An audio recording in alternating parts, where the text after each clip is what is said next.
Fáilte go seachgainn eile an an bethe scríomhtar Gaeilge. An teachgainsa ha mi bhí gopad novel a hair bhí as a bheart son diogris, son stocha bliona, ach chanéal mór an úne bhí a bhí a gopad sé mús scéal a hán.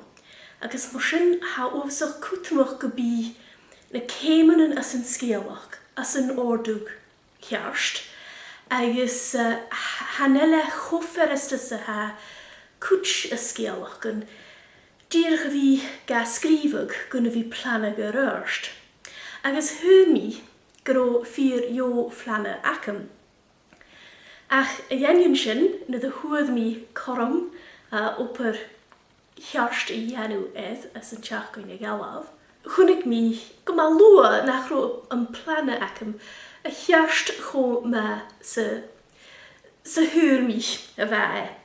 Agus mar sin ha mi bhí ga athrachug at sa ha mi a scríbhag. Agus ag níad sa hanna lisa go a bhir sin céalach nó choráisteach. Hafis acam córaine agus hafis acam cwrson. Ach ha tór an ile gan athrachug at sa ha mi ga scríbhag. Agus ha mi toligte leis an nuirstas a rhainmi as na becan laich yn y galaf. Or ha mi as tór a scríbhags ha mi na satcha rörst na fa mi dŵr gan bíing ag an iad sa. Ach ha mi gal rút bigdrag go bhfuil mi le bhí fallaf van a flanne, go bhfuil mi a carna gan ard triplichin a hi carás na satcha rörst as a novel. Ha cwtch a scríbhtar a scríbhag a réad planna óbhasach cruaich. Ha et cwyd a chwla rútin céir mas táisiad an scríbhag héin. Agus an mór sin chan ina tach a líonach na bearnan na the scríbha siad an scéalach. Gonsa ge ha dyrf a dhéan mór sin. Ha na craf an acam ach fémi mi roungaleor acol gus yn bí mi súpultje chimichel a flanna sin. Hwgus sio mar a wrst mi a haidol cearskeleor ach coe caffis is doch go bí mi rút óbhasach a dhéanú agus nó sin go fémi gáil a rás agus tóir tin le athrachug son a chur cearst. Ach hí sin. Sé rút a ha mi dhéanú gyda ma ha mi gatharachug rút agin súsbantioch. Ha mi a cwmwl na siawn dreachgan. Siach fi a ga scríbhag agus a cwras chilagil gana trash file a hwlarút nachro bwloch mar a fa mi geri. Ha mi cwmwl tor gana drafts erecls gyda mi cwrfeim o'r ihist ag am ille. Ha hyn mi gan bygge dyrf, gan bygge etter iarichtje voor het een hele schreef mi. Hwge sio. Agus, ha chanin gyfele dyrf, as yn hiogs gyfele do iantje, agus nach mi cwmwsoch et sgeel mar sio a laisachig. Ach, se dŵlen gytŵr etter iarichtje ham.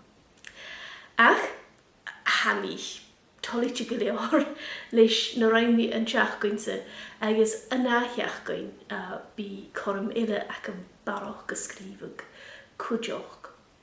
So nes y gael ha mi sgrifig yn leor sio agus hanig estiach orm gro tor gen y henneman a hyg mi gen y character yn acam bat ro choloch richele.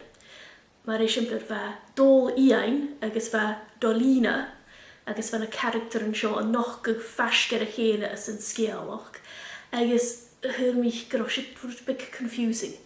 Agus mor sydd hwg mi roda dolina yn atio dolina. Agus cwdioch fa mi tor eneman mach slonian mach chwrdd dyn is fa mach calaster agus mach ganús agus mach gwy agus jiffer eneman mor sy'n Nid fa mi ga flanag amach charoi farchgin ciar idr gybig eneman gaelach a chwle dunia ach cholús a háisich mi an scrífig chunna mi gra cútcin a henne man a caiit ús a colachri chéile. Agus mar sin ha mi sin ahar chu cúdeach.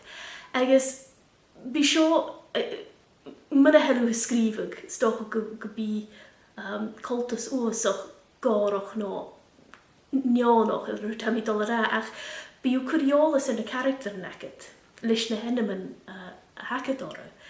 Agus an oor sin is dé go bhí smúniúg ar dolína is dé se bod noch a hínte dé se character a hínte cymar a bhí bring, cóhas an teolach ichgus mar sin a röst. Le bhí ga hacharchug go róda. sé character réalig sé hínte is agus fé mí fast cleachtar is sin. Ach ha inna man cútramach, ha cútramach an bíad cearst. So, sin díadach Eunje na rútena ha mé gachar chug na hennemen ach ha rúten ina na súspantiche húf catchbe dún ag si fan amanen ha si a gachar chug rút big cúdeach. So, coiú sin mar ha a mórst scéil a tíing a röst. Rúdele a ha mi a géanú, no ha mi erfi géanú an teachginse. Ha mi erfi caiit a ríist scéalachgan a sa bhéarna agus Gaisich mi as sa dhearan an bliona, crúnichug de scéalach an garich as sa bhéarla, Portrait of an Unknown Woman and Other Stories, agus hainis fanniar go crúnichug eile a dhéanú as sa leon seorsa stoile, tíimichil fichit míle fachgal. Agus nóir nachhéil mi gopla a bhór scéal, nóir a ha mo cheann ar a líonach le mórst agus dúine fó áras agus rúten míchalar mun a chorop agus dóhan as an deach dúine a bhórst. Ha mi a túnda gan a scéalach gan béarla ar san rútbeic light relief. Agus sé sin a hair bhí gamol chumol trang as an teach goin a bhealach. Yn eich goin, mae mi a barach yrst as i enw leis a bhórst scéal, bí mi a gyn se gwyf mae yng sin. As an jalachag, fel yn diadach cwrn ar caimir i hysht, gan wringayf haast clarag ar son a chwrsa sgrifi ag solmor ostig as an teach gan a táisigag ag an tresládiag gyn o lúnastal agus cwrimi cael le fys ffôn a fideo a ha sio ma ha wy acaf.